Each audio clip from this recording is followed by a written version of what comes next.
My name is Mária, and I come from the University of Theatre in Marosvásárhely, Turgumures. And I'm very happy with this presentation that preceded mine, because some of the questions and issues that I have related to children's and young people's theatre are very similar to the ones that you have very systematically shown here. When I was invited to this conference, what I understood from the organizers was that I was supposed to present the Romanian scene in matter of children's and youth theatre, and this is what I have tried to do. But I'm not going to be as complete as the previous presenter, because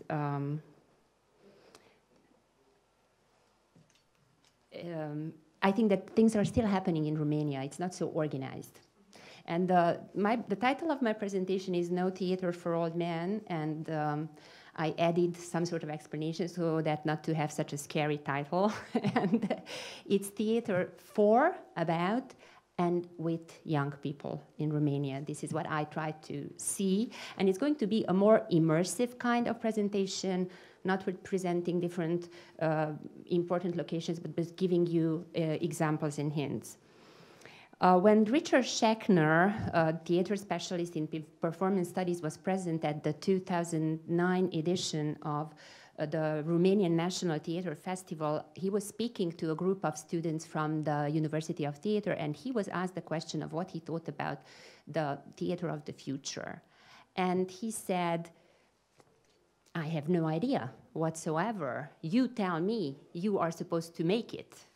And I think this is an appropriate approach to what we can see about youth and young theatre. They are the audiences, the theatre makers, the creators, and the citizens of the future. Accessibility and the ability to understand and the appropriate themes and forms of theater performances have been relevant topics for a long time. It was also one of your questions. And my question related to this presentation that I'm going to hint at from the beginning is, how can generations meet in the theatrical experience? They meet anyway, but how can this be used at its best? Are there any durable or changing patterns in creating and experiencing youth and children's theatre? And I propose this survey based on these three leading ideas. For, how does this work? Okay. For, about, and with theatre, with young people. And there is an additional question: is there an age limit in all this? If we look at the Romanian theatrical scene, there seems to be an abundance. In the photo, you can see a production of Stress Factor 15 based on a text by Swiss author Christine Rinderknecht, which was a documentary text. It was written as a result of conversations with teenagers, and in this performance, the same role is played by two young amateur actors. So I use this as an example of the seeming abundance of theater and of children's and young people's theater. When we research the basic concept and the chronological development of theater for young people and children, we are often confronted, or we cannot ignore the fact that many of the trends which started in Western Europe say that they owe a lot to Russian and Eastern European models. And this is true because the propaganda needs of the formerly socialist communist countries were such that they built a very strong structure of theater for youth, theater for children. So in Romania, if we start from this very personal perspective, from my closer theatrical environment, and then we're going to zoom out a little bit to the larger Transylvanian and Romanian picture, my hometown is about 150,000, has about 150,000 inhabitants of mixed Romanian and Hungarian population and the considerable Roma community. And for those interested in this kind of theater, there are the following opportunities. You have Stress Factor at the National Theater, which has two companies, a Hungarian and a Romanian one, working in the same location. There is also an improvisational show, Let's Say Yes, where teenagers participate it's an interactive improvisation show, and they are both created with the guidance of theater professionals from the National Theater, with volunteers, young people volunteers who work there. The Studio Theater of the university, and that is the picture you see in the background, has just come out with a production of Paper Airplanes, a text by Elise Vilk, who is a contemporary Romanian playwright, who is very popular not just in Romania, but also in Europe, especially in the German-speaking countries. And they have a number of puppet shows, both in Hungarian and Romanian, at the Studio 2.1, which is a special place for puppet performances. And there is Ariel Theater, a place for puppetry and also experimental performances. So it covers a large spectrum from baby theater, and there is a thing like that, to experimental performances labeled 18 plus. So there is an age label to some of the performances.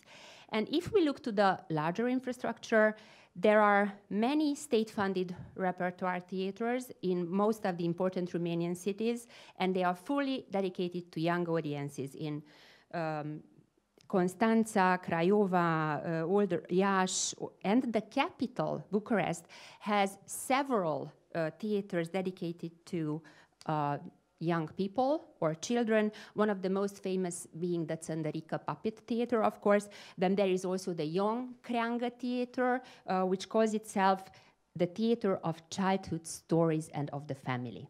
This is a more conservative venue. And an Excelsior Theater dedicated to youth and teenagers. State-funded puppet theaters, as I said, they are also very often found in most of the larger towns, and there are also many, many independent companies now. This does not mean that there is any national consensus or any law or any regulation of the kind that we heard before, that the National Theatre should perform at least one performance for children, or there isn't even maybe forum for discussing these general rules. This possessive form of children's and young people's theater is a little bit misleading.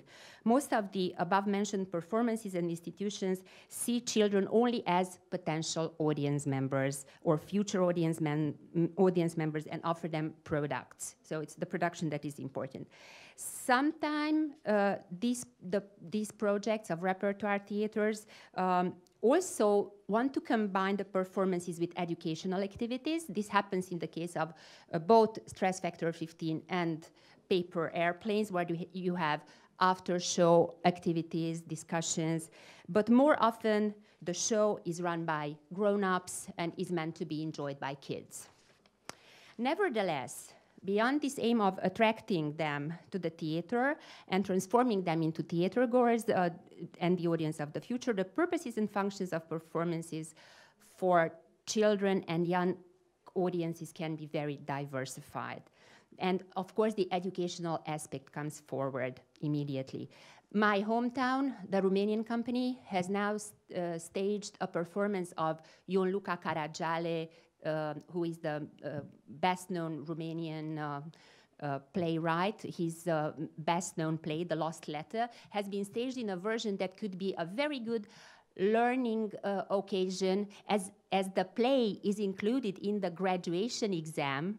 It's part of the graduation exam in Romanian literature, and children can just go and watch a performance which has been transformed to include the biography of the playwright who comes on stage and actually tells the story of his life and the creation, and also the play itself is presented with the commentaries of the actors. So it's a very good equivalent for literature teachers to take their class and see this performance. But there are also occasions in which, and now we come to the, actually we have been already in this subject of for young audiences, when classic texts are rewritten for young audiences. This has been the occasion of the previously mentioned of two performances where the texts have been written by Elise Wilk, the previously mentioned playwright. She was commissioned by theaters to rewrite first the Becké about Kancsnőket for young audiences, and she wrote a play entitled Explosive, where Agawe is the school psychologist, Pentheus is his model student's, her model student's son, and Dennis, the equivalent of Dionysus, is the idol of all the girls in the school, and he, of course, blows up the whole school. So, and the next production that I'm going to show a picture of is I, Hamlet, rewritten again by Elise Wilk. This was commissioned not by a theater, but it's run at the Excelsior Theater, which is a theater for youth and children, but by a group of young creators who transformed this, and I quote, into Hamlet, or I, Hamlet, is a multimedia essay about identity and consciousness inspired by Shakespeare's work. Illusion and reality are intertwined in a universe that breaks the barriers of time and space, giving birth to a time of emotions in which you glide with a speed of 250 kilometers per hour, and you have the feeling that it will never end. So it's not actually a performance, it's a multimedia experience and essay. Theater festivals that host are also quite abundant and sometimes even competitive. Sibiu, the host of the International Theater Festival for many decades, now came out with 2 editions of Young People's Festival, and the same happened in Iași, where they have the Luceafărul Theater, special theater for young people, and the 2 festivals happened in October almost at the same period, so there seems to be a competition. There is also a Hungarian Children's and Young People's Festival, the Lurko Festival, organized by Csiki Játékszín, which is the Hungarian theater of Csíkszereda Mérkóriácsuk. In matter of rewriting history, or rewriting classics, I mean, I said history because this is a rewriting of a historical drama, Bánkban, which is a canonical text of Hungarian literature and dramatic literature, was done as a classroom experience by Waiting Room Project, Kolozsvár, Cluj-Napoca-based company. And on this occasion, students were also invited to explore participatively not just the matters, the theme of the drama, but also the theatrical convention, which is sort of deconstructed. When we come to theater about young people, there are various ways in which this can be produced and offered to them. For instance, the Sepsiszentgyörgy Sfântu Gheorghe-based independent group Tandem, they made a classroom version of the Janne Teller novel, Nothing, which was very popular. There are several stage or classroom versions, but this was especially dedicated to schools.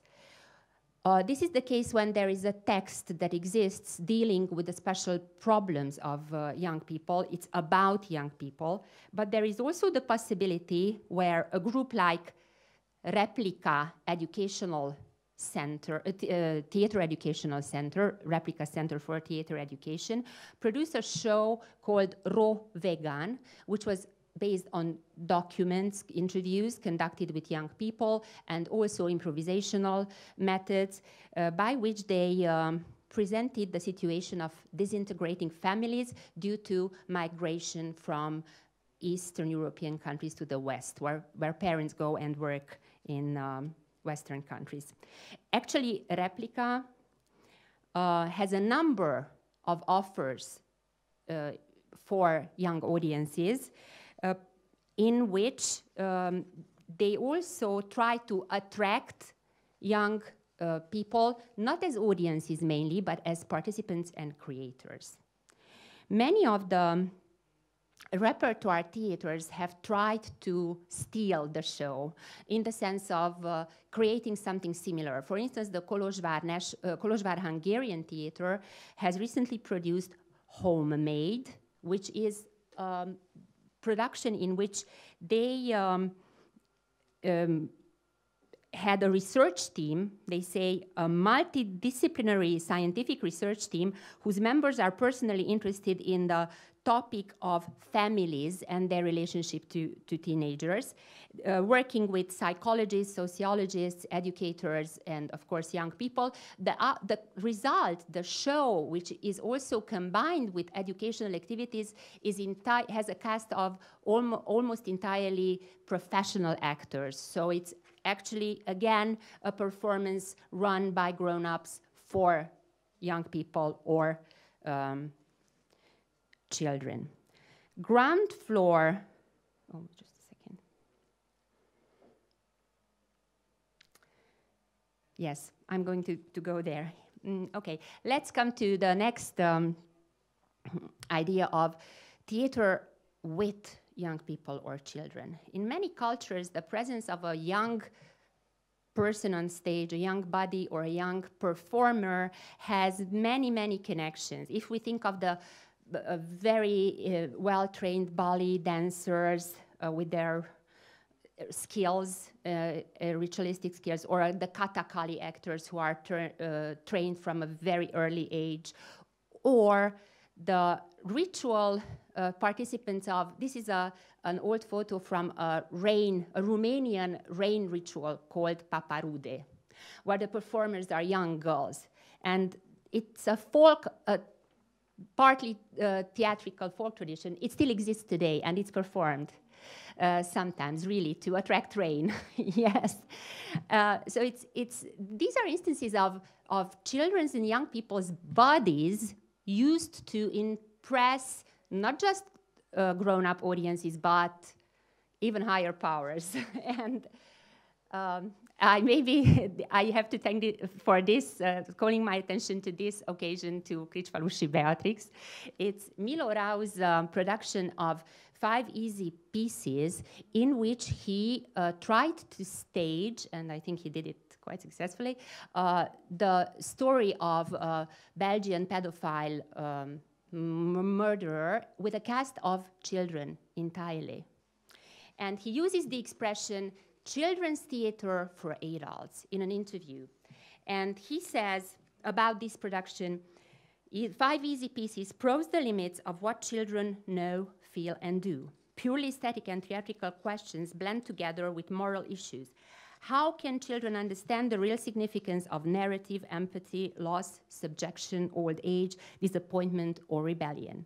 How do we react if we see them acting out scenes of violence or love and romance? In particular, what does that say about our own fears and desires? This makes for a confrontational experience. You used almost the same expression as you were asking your questions. And this children's theater for adults, could maybe summarize this confrontational experience, the distilled theatrical event in which self-understanding is only possible through the exploration of everybody else's story.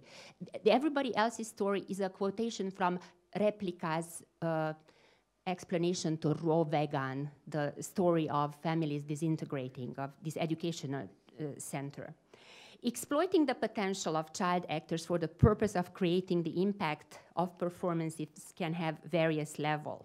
Sometimes, as in very popular stagings of scripts with a large number of child characters, you spoke about one at the National Theatre, it is just unavoidable to use the children on stage, and this will have various results. For instance, at the Cluj Hungarian Theatre, now they have opened a very successful adaptation of a novel from the 19th century, Be Faithful Unto That, which has a large number of children acting in the performance, and it actually deals allegorically with the aftermath of the 1848 revolution in Hungary and the questions of betrayal, loyalty, personal freedom, and the restraints and demands of society. But most of the times, repertoire theater will also think about the affluence of audience in family members, acquaintances, and relatives of the children who come to see the performance.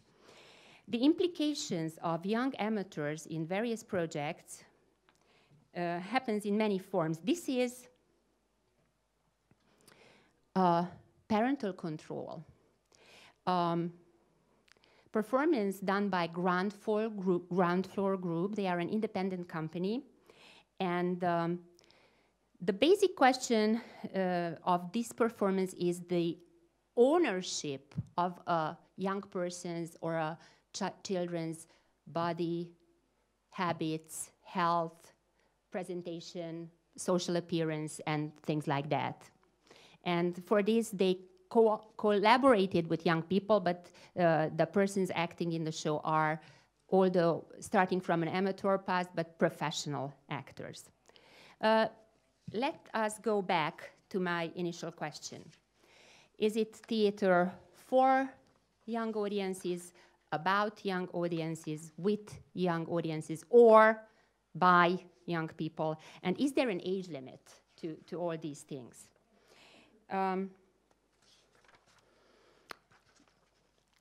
After participating at several after-show talks with young actors, audience members, participants, I realized that teenagers and young amateur theater makers have a need to express themselves in their own way, in various forms. Whether any of these forms are meant to start a dialogue with the older generation is a question of the future. But it is also possible that there is an invisibly working reverse age limit to certain shows which are meant 18 minus. And I want to ask you, and for the discussion, just to foreshadow it, how did you feel when you went to see Teenager with your 13-year-old daughter? Okay, thank you.